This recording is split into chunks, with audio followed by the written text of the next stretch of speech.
Alright, ja Rastafari. Aye. Bana mama, let me speak a little bit in Lingala. Pona yangonde penza boko comprendre ngata mususu bomoni ngana zaba marka boy. Boko buleke mutu eza isusu nini makambo nini azoyela biso. Nana nukopesa mbote epai moko ya Barli Baruti tango moni to beti boiza deja ba art ba combinaison ya ba art yango to ekolobelela pona ya Barli Baruti to pesi na bino nyonso ba mbote boyeba ke o eza television na bino La Bouche TV oyo memelaka bino ba émission ndenge na ndenge tolobaki tokopesa bino émission kafu lelo to memeli bino bo découvrir Barli Baruti azanani na mboka République démocratique du Congo. Ya Barli Baruti obiso to benga ke ya Barli Baruti to benga ke ya pona za place biso wuti nepe mutolune yango wana mukuba iko aye basi majeve basi. Kozombo vie wasave Kozombo kamundele na butu contre Dumare indongo vie tofelenge bo Barli Baruti aza mutu moko boyoka na kumba Barli Baruti me origine na ye uti na Congo penza soki tolandi source Kisangani Boyoma la Belle Kisangani mepita Bulaya. Ya Barli aza un artiste confirmé, musicien, chanteur, artiste, dessinateur, mututu oyo koyoka komboana yo moko yebike Barli aza nani. Donc ba evre na ezebele yeso ki tolobi source na ba Kisangani pona ba art na ya banda déjà na Boyoma Tongo ba centre culturel française akendeke kuna kotanga ba livre ko découvrir ba makambo ndenge ezokende ti ya Barli ba connaissance kaka na ba mindele ba nini ya Barli na biso a dessiner kaka na ba Boyoma wana baya ba mona ke lokula ka neti te menzoka nde via zana babula Tongo via zoe bazo sala nini ya Barli en tout cas nzamba pambola yo vision yo ko kisami. Ok, sans plus tarder toke ko lakisa bino nanu ba evre Barli Baruti ndenge azako dessiner kaka nanu sur les champs azako solola pe bazako interview ye bazako tuna mituna mais azako sala pe ba décoration tozo nanu ba image wana ebongo tozonga. Faut vous rapprocher parce que ça va être pour ça. J'ai pas besoin que je sois. Oui. D'accord, ok, ça va, c'est vraiment la main. Ouais, ok. C'est parti. Ouais, c'est parti.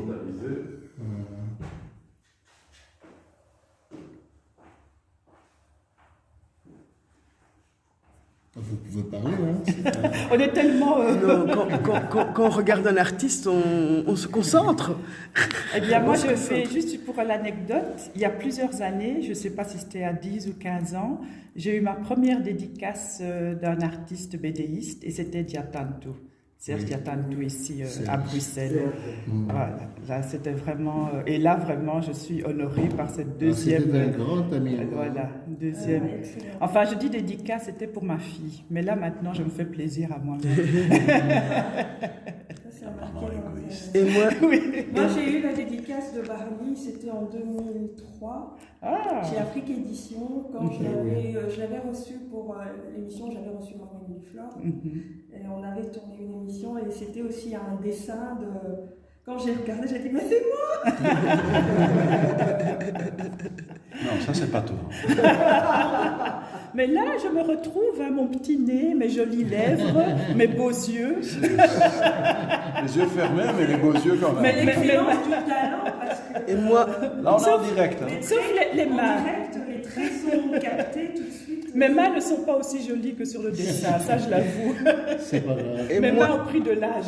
Et moi, j'attends depuis que Madame Livingston est sortie. Au fait, au moment où je vais à une dédicace, j'ai pas c'est le livre magnifique. et j'ai pas de sous pour les acheter. Après, je l'achète et je me dis, je vais bien rencontrer Barley une fois à India, un autre événement, et depuis leur Après, pas. tu voilà. Mais bon, maintenant, j'ai décidé de mettre dans la bibliothèque Bokoutani, la bibliothèque congolaise de Bokoutani. Et Donc, beaucoup il d'amis, va, t'en remercie. et il va mettre ça, il va c'est magnifique. faire la dédicace à Bokoutani alors. Moi, j'en Ça, achèterais voilà. bien un autre une fois pour qu'il me dédicace à On moi. s'incline devant le talent. Oui, vraiment. Là, Et puis j'aime bien l'idée donc justement du livre là, ça me fait penser aux enfants. Donc bon, jusqu'à présent c'est encore la maman qui éduque beaucoup l'enfant, la maman qui va montrer à ses enfants qu'il faut lire. Là, Il faut là, lire. on a le cas de Bokoutani qui Oui. vient d'être immortalisé Immortalisé. par le grand bédéiste Barley Barouti. En tout Ça, c'est un cas, moment exceptionnel pour Bokoutani. oui, tout à Merci fait. beaucoup.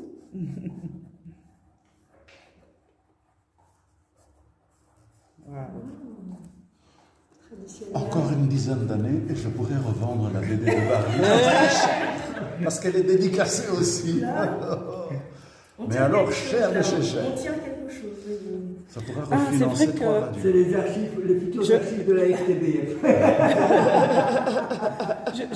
Je vais faire un erratum parce que j'ai été au Congo dernièrement et j'ai quand même lu aussi des petites revues dédicacées Oui, c'est bon. par les artistes bédéistes Oui, du Mola, Congo. Voilà, ouais, c'est- Mola, Mboïka et d'autres mots quand même. Oui, oui, oh, je leur rends hommage. Désolée, j'avais failli vous oublier, mais je ne peux pas.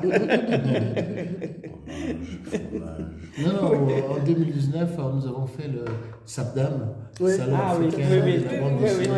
Ah Et oui, des ça autres c'était musiques. vraiment une très... En tout cas, c'est magnifique. Ah, Barry, tu t'es trompé. On dit Tu as toujours commis que une erreur en un leur parent permettant a de toujours pas faire. un enfant préféré. J'avais dit, les femmes ne faut pas Et les est-ce laisser que parler. hein. Barley, vous avez aussi un BD préféré? C'est vrai qu'on dit toujours un parent, il arrive toujours qu'un parent ait quand même un Un fils, enfant. un enfant qu'il préfère plus que les autres. Est-ce que c'est le cas aussi pour vous avec vos BD? Non.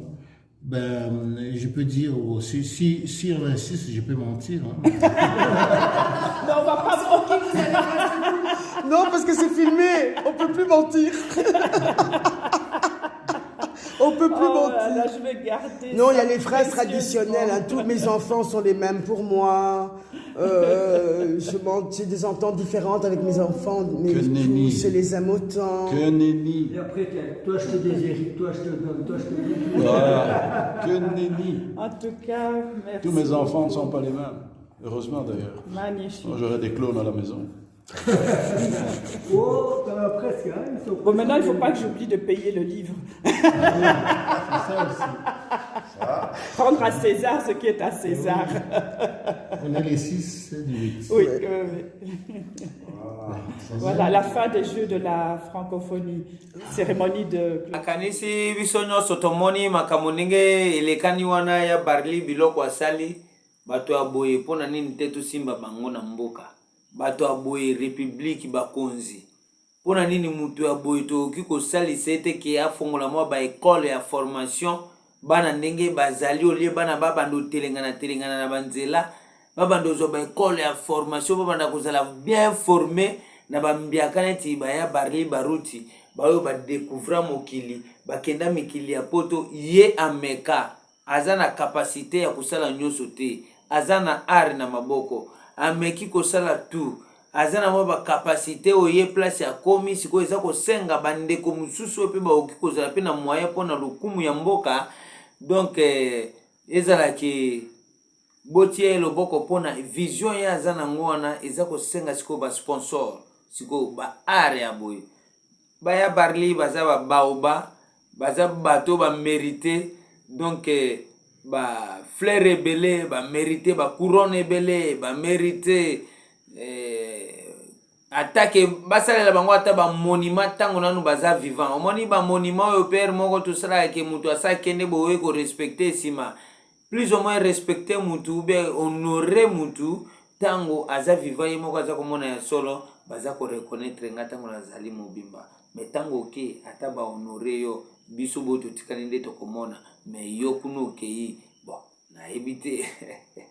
Ah, pasa de cela na moni na ye kopesa wagino charme lutula panga mbote bele jola ke la crise ye alijo koko rama koko di koko tala kaka yo na peso ba mbote bele patu benze benzula yo yebi bosko loma tulikuya 18 tutacheza 18 donc ya barli azana souci ke na ba mboka neti ya ba boyo malabel wana asala mo ba centre ya formation abanda ko former ba yaya bayeba kino ata vie lelo soki a voyager ou bien ake wapi via tikelaki biso misisa me baevre aboye tozotikelaka mutu akende na secret na ye neti Hitler akufa na secret na ye obe tosala nde nini bato boye baza bato kosima bango ye barli asengi ne pe makambo ebele te asengi ne te ke boyele bamilio te ye ase asali oyo ye asali me sikoyo esengi botie maboko boluka mo etandi moko boye botonga ata mo basale botonga ata banini bamakambo kilikili boluka baenseignant oyo ye mpe akoki oya mpe abakisi neti fondateur ya makambo mpe akomi kolakisa bana omoni bana na biso mikolo kokoma ndenge bazali wana mpona kozanga baoccupation baare eza ebele lelo ya barli tozoloba ya barli mosika mpona art na ye anegligeaki te mpe azalaki serie ntango aza kosala mosala wana nayebi ata bapapa na ye bapara na ye bazalaka kotia ye contre mire mais papa na ye ye moko azalaka kosala mosala wana place namoni ke azwi bénédiction ntango azalaki kosala mosala na papa azalaki komona kino eza mosala moko ekopesa ye fitir mais azalaki mpe na tobengaka yango mwa bashida na bamakambo ndenge azalaki kolekela mais akufaki motema te alobaki te tikanga nalandela na yango toza koloba toloba ebele te mpona barli baruti tozwa lisusu kaka baevre na ye ebongo toza kozonga namoni Porto Rico jipe lukala musika epai ozali bambote na yo na ye kobosana te ke dezomama ndenge toza boye eza yo nde oza kosala baare oyo nyonso donc biloko tu bozomona nazobeta eza dezomama mutu aza kosala soki olingi babiloko ya baja rastafarian baare eza mpenza epai ya Becky Crochet soki oke kaka na Facebook oluki Becky Crochet okozwa baare oyo tu ezala bambati ezala babubu ezala baforme nyonso bagondo bamoniere bamakambo neti omoni ke boye donc des fois te tozwa nanu ya barli tokozonga mbanga pasi.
Ici, le bruit de coloriage, tu mettais les couleurs. mettait les couleurs donc, sur les grilles de coloriage. Et il y avait alors un film qui venait dessus. Et on avait la planche. Ah, génial. Voilà, ça c'était le truc tel que ça s'est passé. Et si vous voulez en savoir encore plus, je vais vous dire pourquoi ça se passait comme ça. Il faisait des flashs sur les couleurs. Les grilles ne ressortissaient pas. Donc comme vous le voyez, Kinshasa, c'est aussi ça.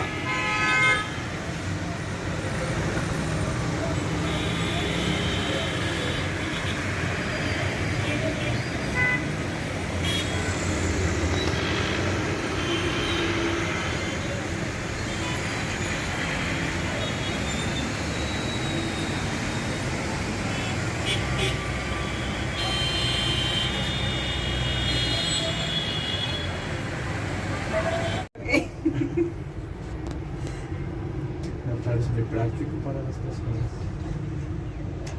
Sí, imagínate pues claro, dice abajo todo. Hace una semana escuché por las noticias que la red acá.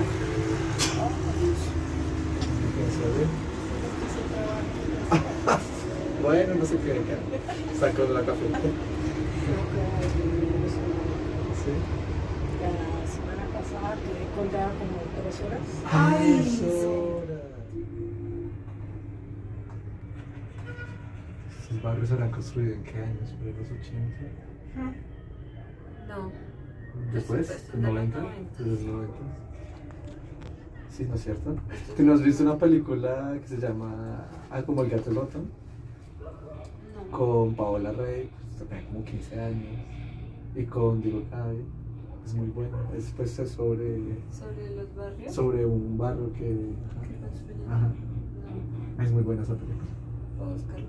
Como El gato Lotto. Sí, es una de las viejitas, las películas viejitas colombianas buenas. Como había una de primera estación. Parece el aeropuerto, ¿no? Uy, llegamos a Colombia. Première red. C'est là. On est arrivé. Première red. Ça, c'est le premier arrêt. La troisième arrêt. À la troisième, on doit descendre. Ok. Et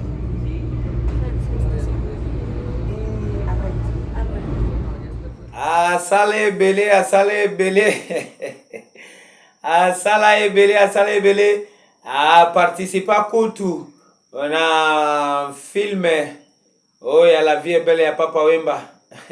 A dessiné makambo ebele ya Barli, ya sala makambo ebele.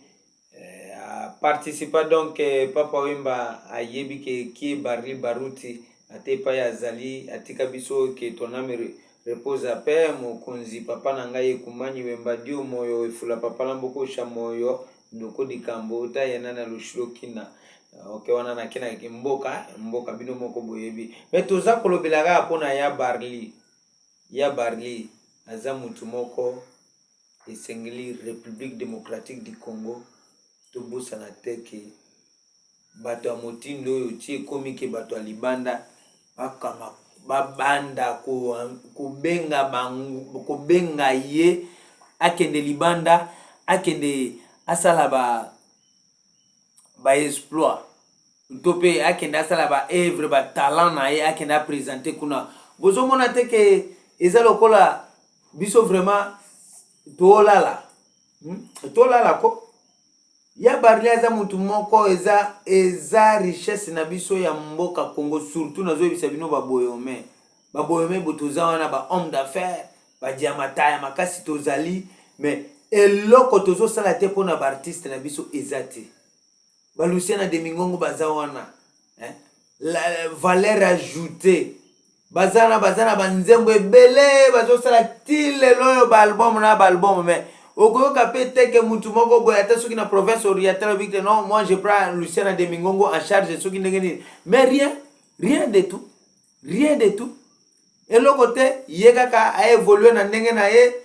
sikoyo ndenge nini province eko continuer ndenge nini bato na biso bakozala évoluer ndenge nini ba petit na biso bo baza koya sima bakozala développer nyonso na pona nini biso vraiment na province orientale toloba nanu ya solo tolamuka tozala ba artiste ebele yango bana la vraie histoire de la musique boyomese auto bimisa mass media eza na terrain yango eza ko cartonner. Donc mass media bolanda bo kene na channel ya Koko Rama bokozwa mass media eza wana komaka kana Koko Rama na YouTube bokozwa mass media et puis kala mingi te komanda koleka na ba télévision na ba radio déjà eza koleka na télévision Okapi. Mass media yango ne makambo eza histoire ya la vraie musique boyomese oyo kambemi na papa wa Gino Charme Fonda na pesi ombote pai ozali